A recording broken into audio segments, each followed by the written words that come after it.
Évangile de Jean, chapitre 5. Après cela, il y eut une fête des Juifs, et Jésus monta à Jérusalem. Or, à Jérusalem, près de la porte des brebis, il y a une piscine qui s'appelle en hébreu Bethesda, et qui a 5 portiques. Sous ces portiques étaient couchés en grand nombre des malades, des aveugles, des boiteux, des paralytiques, qui attendaient le mouvement de l'eau. Car un ange descendait de temps en temps dans la piscine, et agitait l'eau, et celui qui descendait le premier après que l'eau avait été agitée était guéri, quelle que soit sa maladie. Là se trouvait un homme malade depuis 38 ans. Jésus, l'ayant vu coucher et sachant qu'il était déjà malade depuis longtemps, lui dit : « Veux-tu être guéri ? » Le malade lui répondit : « Seigneur, je n'ai personne pour me jeter dans la piscine quand l'eau est agitée. Et, pendant que j'y vais, un autre descend avant moi. » « Lève-toi, lui dit Jésus, prends ton lit et marche. » Aussitôt cet homme fut guéri. Il prit son lit et marcha. C'était un jour de sabbat.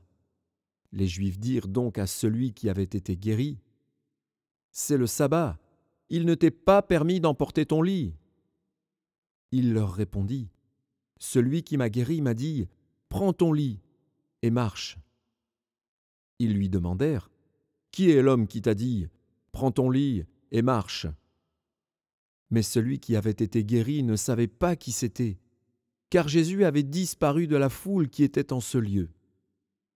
Depuis, Jésus le trouva dans le temple et lui dit : « Voici, tu as été guéri, ne pêche plus, de peur qu'il ne t'arrive quelque chose de pire. » Cet homme s'en alla et annonça aux Juifs que c'était Jésus qui l'avait guéri. C'est pourquoi les Juifs poursuivaient Jésus, parce qu'il faisait ces choses le jour du sabbat. Mais Jésus leur répondit : « Mon Père agit jusqu'à présent. Moi aussi, j'agis. » À cause de cela, les Juifs cherchaient encore plus à le faire mourir, non seulement parce qu'il violait le sabbat, mais parce qu'il appelait Dieu son propre Père, se faisant lui-même égal à Dieu. Jésus reprit donc la parole et leur dit : « En vérité, je vous le dis, le Fils ne peut rien faire de lui-même, il ne fait que ce qu'il voit faire au Père. Et tout ce que le Père fait, le Fils aussi le fait pareillement. Car le Père aime le Fils, et lui montre tout ce qu'il fait, et il lui montrera des œuvres plus grandes que celles-ci, afin que vous soyez dans l'étonnement.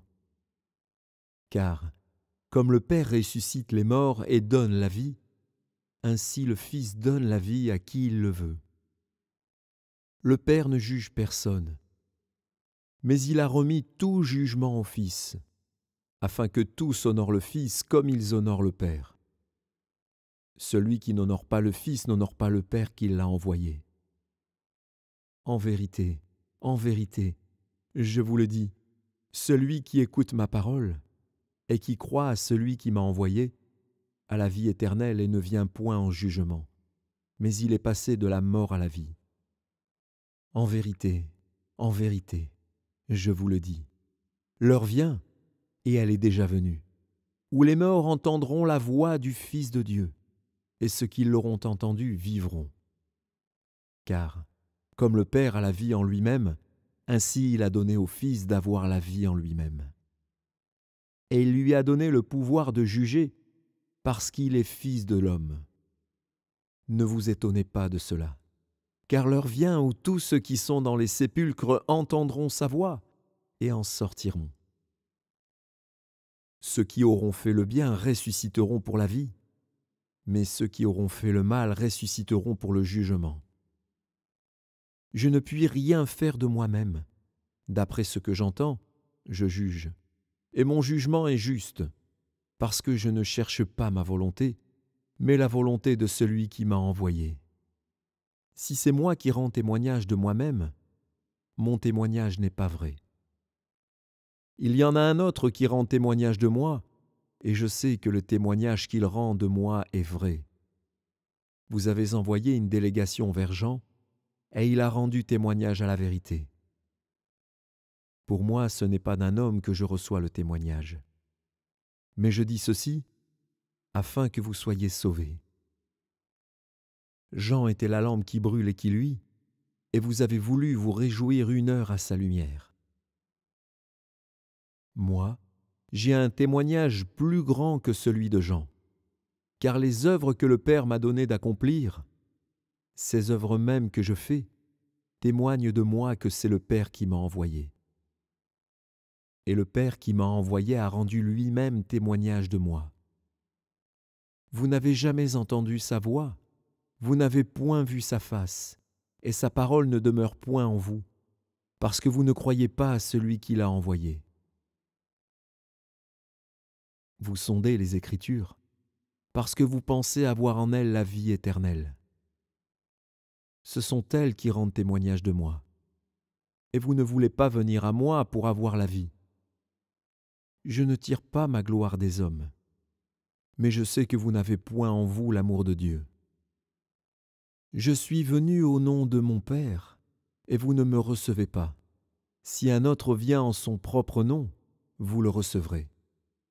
Comment pouvez-vous croire, vous qui tirez votre gloire les uns des autres, et qui ne cherchez point la gloire qui vient de Dieu seul? Ne pensez pas que moi je vous accuserai devant le Père. Celui qui vous accuse, c'est Moïse, en qui vous avez mis votre espérance. Car si vous croyez Moïse, vous me croiriez aussi, parce qu'il a écrit à mon sujet. Mais si vous ne croyez pas à ses écrits, comment croirez-vous à mes paroles ?